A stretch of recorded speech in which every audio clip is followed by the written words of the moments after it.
Ladies and gentlemen, welcome to another Tuesdays in Conversation. This is another episode being pre-recorded on board the Viking Venus, sailing down the English Channel in calm seas and sunny weather.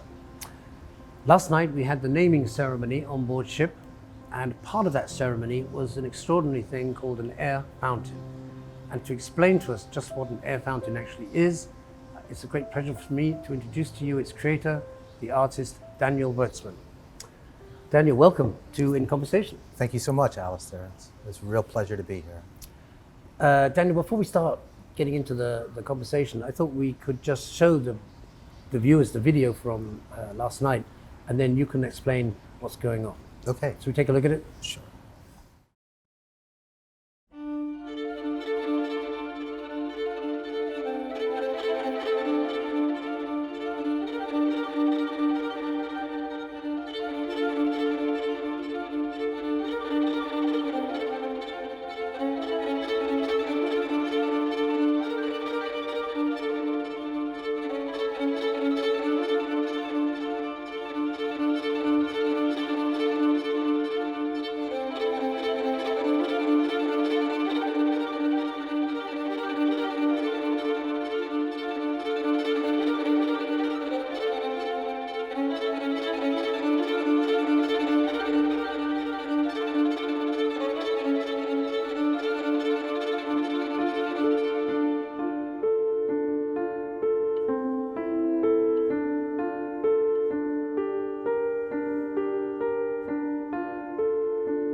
Wow, Daniel, that looks amazing, and I know it was really loved by the guests who were on board during the naming ceremony. Can you just say a little bit about how that works and what's going on there? Well, it's there's I can't. No, it's a secret. You'd have to kill me if I I'd did. have to kill you. Okay, all right. Yeah.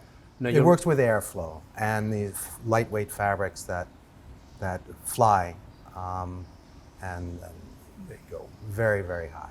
But yeah, what's amazing is just how high they do go. I mean, they were really right up to the top of the ship. I think that was three floors. I think maybe 40 feet, something like this. And could they go higher? What would be the limit? Totally. Of The height? Actually, the air fountain that we used last night is a small one by comparison to some of the other ones I've made. Yeah. In general, with my work, bigger is better. It functions better. I can use bigger fabrics. I can send them higher. And there's that moment when they open up and they're very high, and it's this kind of an exultant expression of freedom and grace in a way. During the show, I was watching people's reactions, and I was reminded of people staring into a fire. It almost creates a hypnotic trance-like state of the viewer, which I guess is part of the magic of it. I think that's right. I've made that comparison myself many times, and it's true.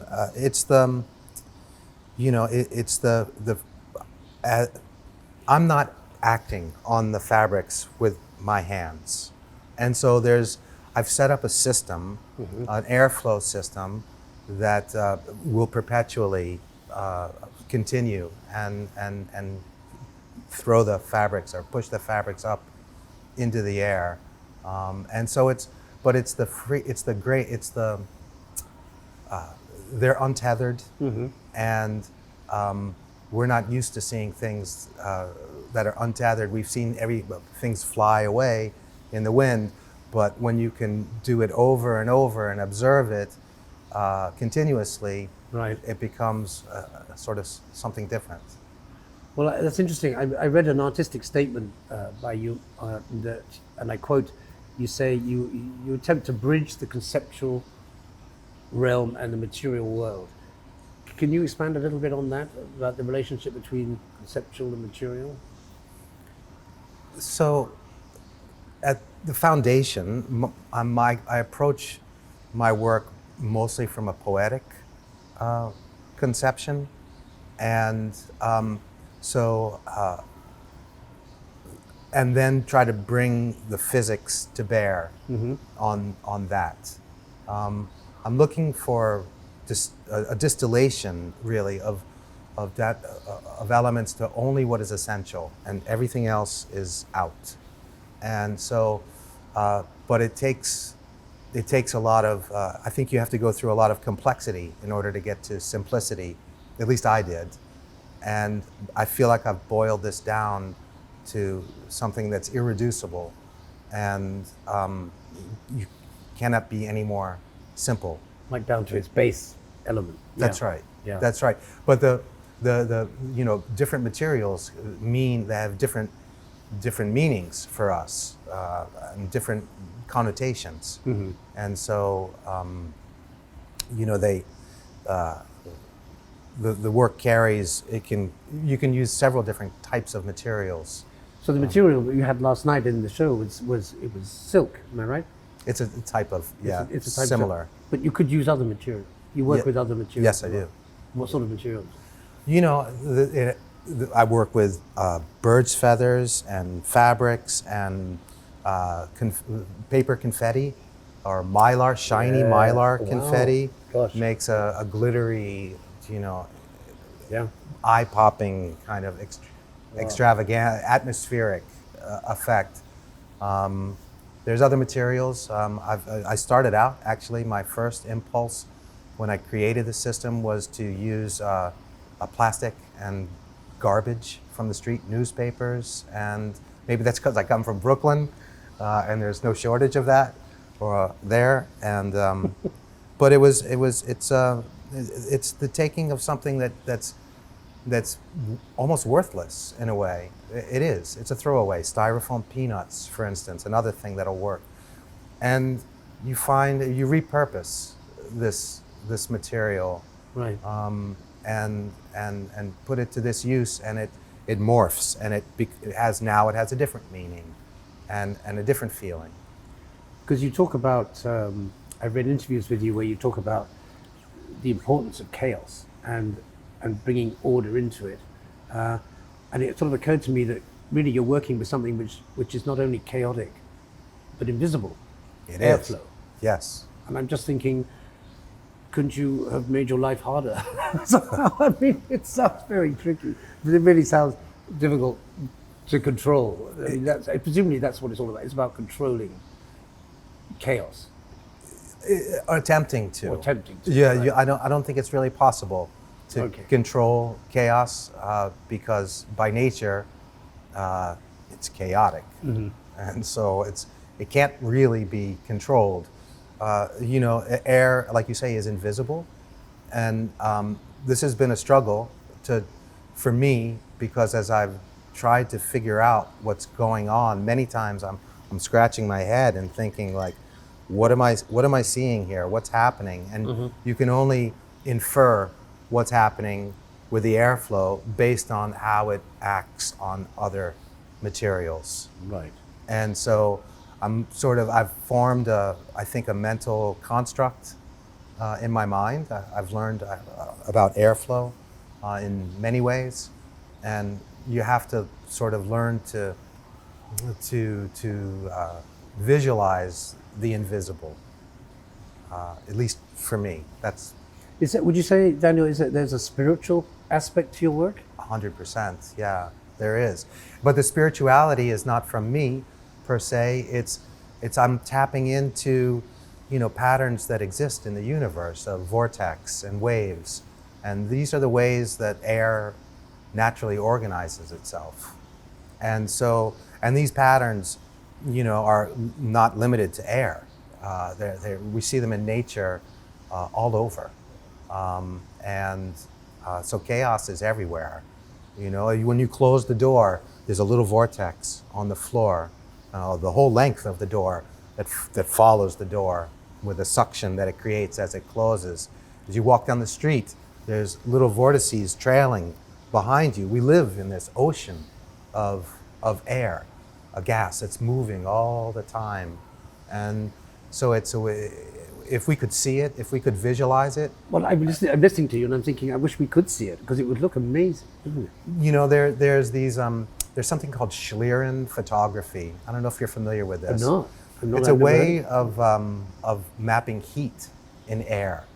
And so it separates with the angle of glass that they use to reflect, they can separate, and you can actually see the patterns of you light a candle, and the way that the heat escapes or leaves the candle. Yeah, you can visualize that. So it's a way of seeing the invisible. I love the idea of us all walking down streets with our own personal airflow. It's true. That's really rather it's poetic, true. and like you said, spiritual. Yeah, absolutely. I think so. Yeah. Daniel, why don't we show another video? So this is a show reel, so it's a kind of best of. Okay. And let's take a look at that now. Great.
Well, Daniel, that's a fantastic set of images and video we saw there.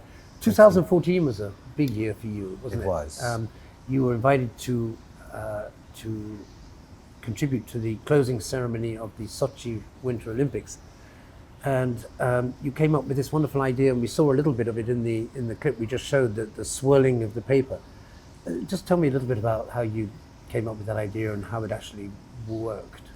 I was approached by the director of the show, and the idea, this was in Russia and a celebration of Russian history. And so the stage was set with the desks of maybe 7 or 8 desks of great Russian authors. Mm-hmm. And the idea, they had stacks of paper on the desk, and the idea was that at a certain point, the paper would blow off of the desks and into the middle and create this paper tornado. So literary tornado. Yeah, the pages. A literary tornado. That's a literary tornado. That's right. Yeah, fantastic. The paper's flying in the air. Gosh, it sounds a complicated one to organize. It was a challenge. It's a big installation, and took a lot of careful thought. And you've also had creations in several museums. Yes. I think you did the World Expo in... That was in Astana, Kazakhstan. What was that like? Very remote. It's very cold. What did you do for them?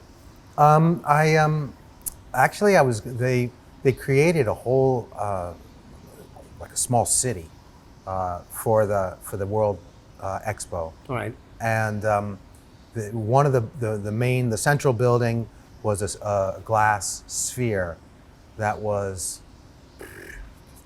30 some stories tall, I think. Maybe even bigger. I don't remember exactly, but they approached me about making a tornado, a fog tornado. There's an atrium that runs the whole distance from floor to ceiling, and they approached me about doing that. And in the end, that side of the project didn't happen, but I did put another air fountain into that museum. It became a museum after the World Expo. And have you done, apart from museums, have you done Broadway, for example? I have. I did the show Finding Neverland, directed by Diane Paulus, and that played on Broadway for a number of years and moved on and toured around the country. And there's been Paris, there's been London. Paris and London. The Tate Gallery in London. Yes. The big the Turbo Hall. Is that what it's called? The Turbine Hall. Turbine Hall. Turbine Hall. Yeah. I mean, perfect for you. Yeah, exactly. The turbine. Well, is it a tricky one because it's a huge space? Huge, and it was extremely tricky. The air patterns in that space are complex. I mean, I found out. It was a bit humbling, but we pulled it off in the end. And every venue is a little different. Yeah. And so I have to contend with airflow patterns in any particular venue. And so there's ways I have to balance the system to the room. But yeah, that was a humbling and just to be in that kind of a space. I've been in it. It is immense, isn't it? Yeah. It's immense. I mean, have you ever worked in a bigger space than that? The Grand Palais in Paris. Paris. Of course, Grand Palais in Paris. Well, that's huge too. Yeah. Yeah. And then we've done some outdoor events. I was going to ask you, does the air fountain work outdoors? It does. Because doesn't the natural wind play havoc with your? Yeah, it's not as on a permanent basis. No, it's not going to work outdoors, because the wind will blow it away. But in the context of a show, for 3 or 4 or 5 minutes, we can do that, no problem. Many times in a show, they'll have a backdrop, a screen that also protects at least from 2 or 1 or 3 sides the area where it's being displayed. Right. Daniel, let's dial the clock back a little bit and Okay. go. How did all this begin? I mean, was there a point that you can identify where this fusion of art and science came together? Yeah, there is. Actually, it was in my earlier career, I worked with very many traditional sort of sculptural materials, I felt like, okay, I worked with bronze and clay and wood and plaster and steel and stone and every kind of material, and each material has its own inherent properties and its own inherent associations to our eyes. But I was looking for something new, actually, and I sort of was, as an artist, this is the job. It's like, okay, what's next? What's next? And you finish something, and then you have to find something else to be interested in. And so during those times, especially, or at that time, I was really trying to free my mind to conceptualize making sculpture from anything. And you can make sculpture from anything. Yes. And people have. Right. And but in that kind of place of open-minded receptivity, that's where I think if you're in that place, you are receptive to seeing things and locking in on them. I've trained my mind to, when I see something that is really extraordinary to my eyes, I stop and I try to pick it apart. Okay, what am I looking at? And so I was in that kind of a place, a transition in between series of work. And so you were ready for something new to come in. I was ready. The door was open. Yeah, the door was open, and just because you open the door doesn't mean anybody's going to walk through. Even worse, something might leave. Even worse. But that's funny. But the door was open, and something did come through. It did. What was the process there? So I was driving in Brooklyn from to my studio, and stopped at a traffic light. And I saw on the sidewalk, there's a grate in the side grill in the sidewalk where the subway comes in the station and the air shoots straight up out of the grate, like that famous Marilyn Monroe picture. Yeah, her skirt flies up, and but there was a maple leaf, and the leaf was hanging. It stood in one. It was about, I don't know, maybe 3 feet off the ground. The stem was pointed straight down because it's the heaviest part. And the leaf was just spinning around and around and around. And it stood in one spot. And I was, I don't know how long. I lost track of time. Maybe 10 seconds, probably at the most. I'm imagining all the traffic backed up and beeping. Yeah, no. The time. Yeah. Hey, everybody, you see it? Yeah. No. Sounds beautiful. They were like, could you go already? Yeah. And So, that's New York. That's New York. But I'm pretty sure I'm the only one that saw that. And I thought that was just extraordinary. And I drove around the block and came back and tried to find that leaf, but it had blown away. Oh. And that got me started with air. I went out and bought a fan and to see if I could recreate that, and I never could. It's a very difficult thing to do. Really? I found, but along the way, I made some discoveries and learned a lot more about airflow.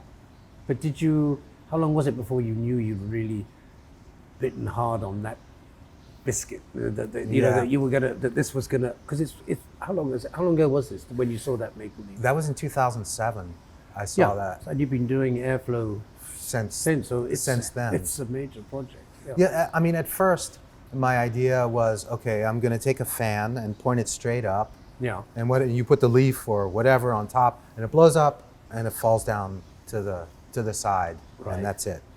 So my next work was, okay, I made a funnel to catch the material. It would come, land on the funnel, and slide back down and recirculate like this. But then actually, after getting involved in the work and thinking about it, one night I had a dream about a circle of fans. Instead of the material falling down a funnel, maybe what happens if I can blow it back to the center. Oh, wow. And so I tried that, again, with the fan in the center to push it up, and it wasn't working. It just was not working because the material, whatever it was, would come to the center. It would get blown to the center, but it wouldn't jump into the center because the air pressure was greater there. So I thought that was a tremendous disappointment, and I ended up turning off that fan in the middle, and it sprung to life, and it was, wow, look at that. I couldn't believe it. I didn't understand, what am I looking at? What did I just make? Wonderful. But it was magical, and I understand it now, but at first I felt like I didn't know. It's funny, Daniel, just listening to you talking about the holding up the traffic, watching a maple leaf in New York, made me think of one of my favorite films, American Beauty. Yeah. With, I think it's Kevin Spacey and Annette Bening. Yes. And it's a great film. I think it won an Oscar. I think it did too. Great Or film. many Oscars. And Really beautiful. there is a scene, and the viewers who are familiar with the film will probably remember, there's a scene, and it's a key scene in the film, where a young couple are watching a video that the boy has shot, and it's of a plastic food bag caught in a vortex of wind. That's right. And it's just circulating and circulating and circulating. Yeah. And it's in the film, it's a kind of metaphor for the chaos that's going on in this particular boy's family. So That's right. And I think because there's a lovely piece of music with that video, That's right. and you use the same music for I did. one of your pieces. I did, and I was aware of the American Beauty of the movie, Right. And that scene that you just mentioned, like a lot of people, it stopped me cold.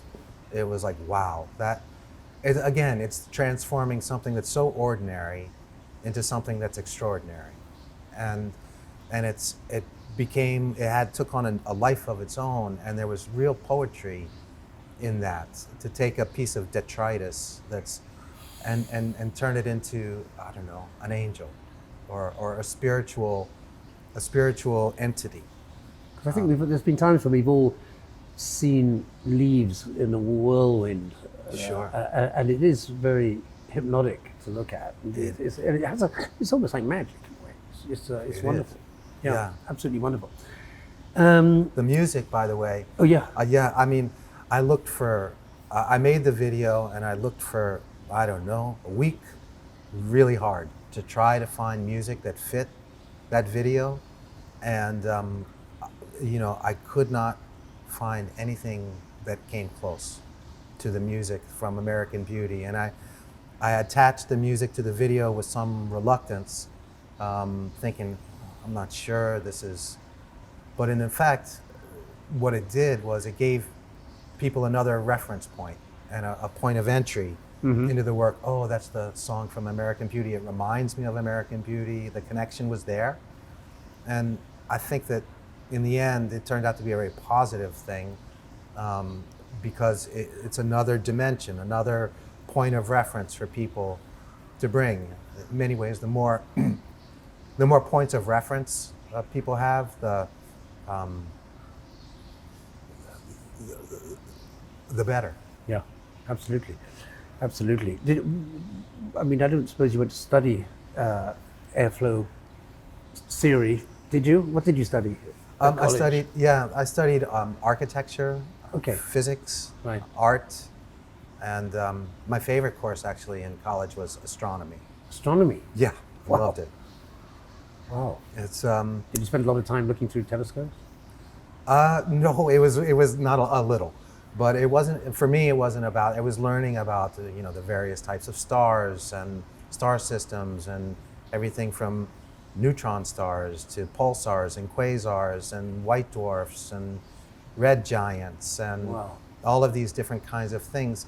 The thing in retrospect, I think what really attracted me to astronomy was that, like the work I'm doing now, you have to form a mental picture in your head, a construct of this, because these are real things, real planets and stars that are moving in particular patterns that are apparently simple but actually not so much. Yes. And so the visual part, I think, was the thing that interested me most. Yes, yes. Well, the airpieces, they can work as standalone installations, or which was the case in the naming ceremony on the ship, or they can be put together to form a whole theatrical production. And that's the case with a video I'd like us to look at now. Okay. Because I just love it. It's just so sweet. Let's take a look. It's the Airplay show, it's called. Yes. Yeah, and it's traveling. This show is traveling around the world. Around the world. Yeah. So Yeah. big. Yeah, and hopefully when we get back to normal, it'll carry on. Let's take a look at it.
Wow, Daniel, that is beautiful, and I can't wait to see it. I hope it comes to France, where I live one day. Can I ask you, the music's super important in your work. Is it always you who chooses the music? No, not always. For my videos, yes, in general. But also, I have to.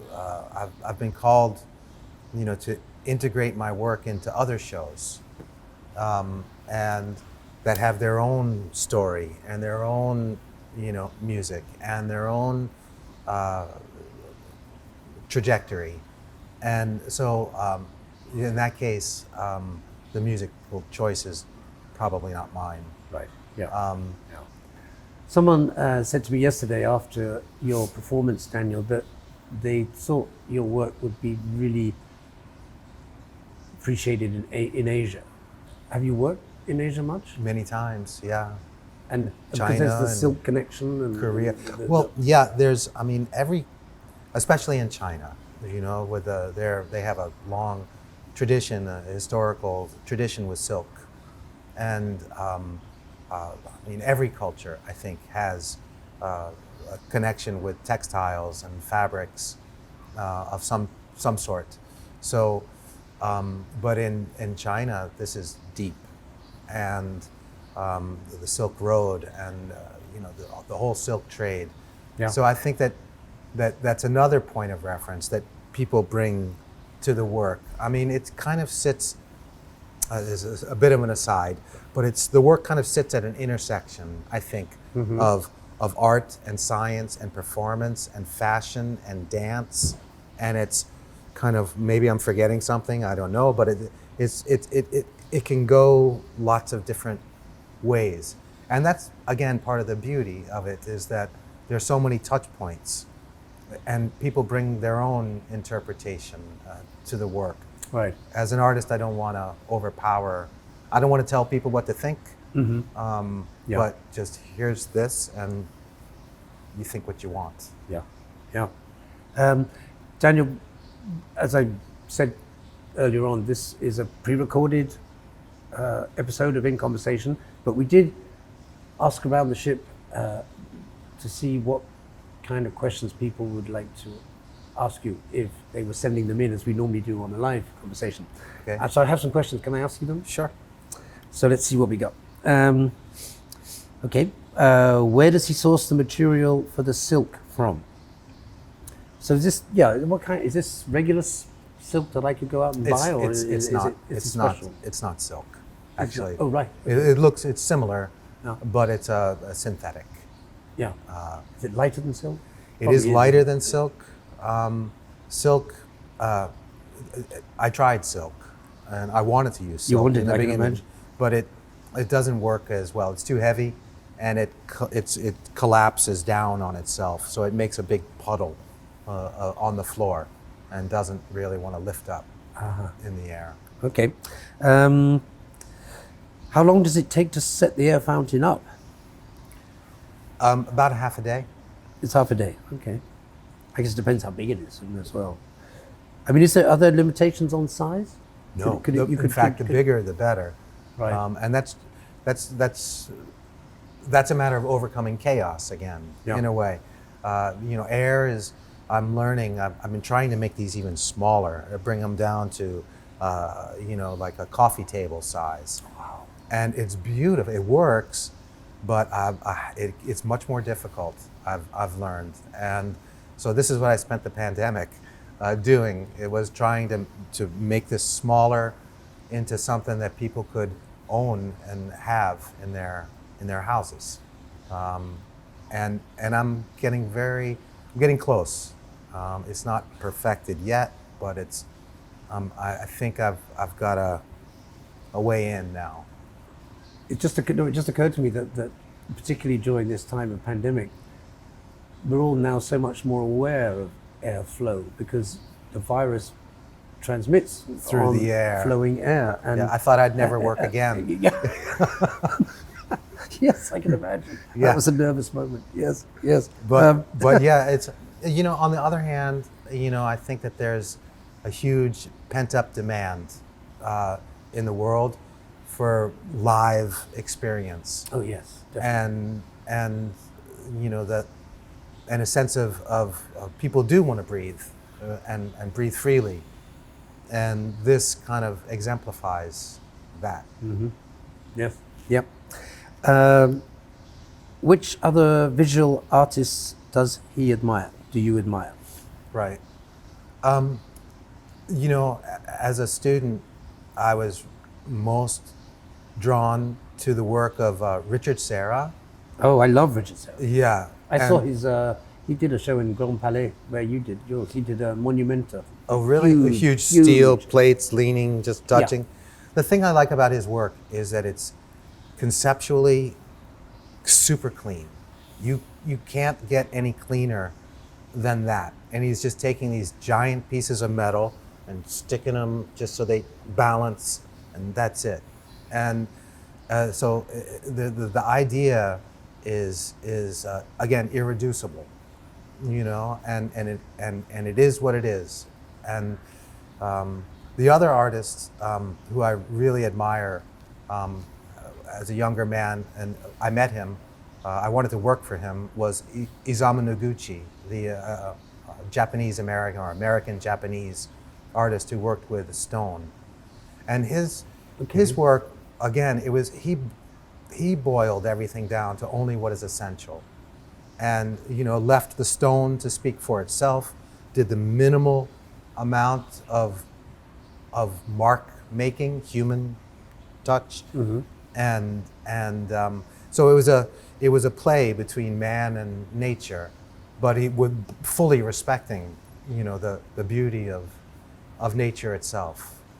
And so I thought his aesthetic, and I worked with stone and boulders and Right. in the beginning for a long time, and tried to kind of walk that line as well. Nothing represents the earth more than stone itself. And time as And well. time. Don't you think time? Of course. Stone just feels old. Yeah, Yeah. it is. It is. Here's a good question. Can you tell us about a typical day? I mean, maybe you don't. I'm guessing you don't have a typical day, but maybe you do. Yeah. What would a typical day look like to you? Um, Are you an early riser? Do you like to get stuck in? Extremely early. I wake up like stupid early, I like to say, by 4 a.m. Oh, yeah. Yeah, and I'm frequently in the studio by 5 or 5:30, and work until about 5 in the afternoon, come home. Right. And so I work alone. I don't. No assistants I haven't when I need assistance. to set the pieces to help up. Yeah. to help do certain things, but I prefer my own company in a way, and would rather be kind of left alone to dream my Without own distractions. Yeah. without somebody else's voice in my ear. Yeah. And so And you told me the other day that this is rather exciting for you. You're moving into a huge new studio. I just moved in. So is that going to change the work? Are you going to now start producing huge air fountains? Yeah, well, this is super exciting for me because the studio is about 8,000 square feet, Wow, which it's enormous. it's big, and maybe about twice the size of my previous studio. It's got a beautiful glass ceiling, the whole ceiling, and the light in there is extraordinary. I was working in a dark warehouse with no windows for 12 years. Wow. And to be in this kind of a space is really inspirational. But the size of it, I was limited to what I could do in my previous studio because though it was big, it wasn't big enough to do some of the projects I wanted to do. For instance, now I'm working on a piece I call a blowout, where the idea is to make huge. You take a big piece of fabric, cover the entire stage, let's say, and fans, and you make the fabric makes these big tidal waves across the whole stage. It lifts up and goes back and forth, and then the idea, and you can have performers in there, under, over, however, and then at a certain point, the fabric is released off of the stage and flies out over the audience head, and then gets pulled back. Back in. Yeah, it could be a couple of different ways. Wow. At least for it to disappear again. I was just thinking that maybe the next time we have a ship to name, you could drape the whole ship in silk, and then it could just rise up and reveal the ship. That would be amazing. You could sort of wrap it like the wrapping a building. Wrap this. Sure. We need some big fans. You do so. That'd be a lot of fans. A lot of fans. Yes. Daniel, I need to let you go, but thank you so much for giving us your time. Oh, And thank it's you. been fascinating listening to you talking about your wonderful air fountains. And I really hope that your huge new studio will produce some wonderful new work. Thank you very much. It's in New York, New York State, is it? Yeah, we live about an hour north. I moved from Brooklyn, where I had my studio, about an hour north Sounds of there, right on the Hudson River, steps away. Good luck with that. Yeah, Good luck thank with you. that. Thank you for coming on In Conversation. Thank you so much, Alastair. Ladies and gentlemen, that just wraps it up for today. But thank you so much for watching. And from myself and from Daniel, aboard the beautiful Viking Venus on the South English coast, we wish you good night.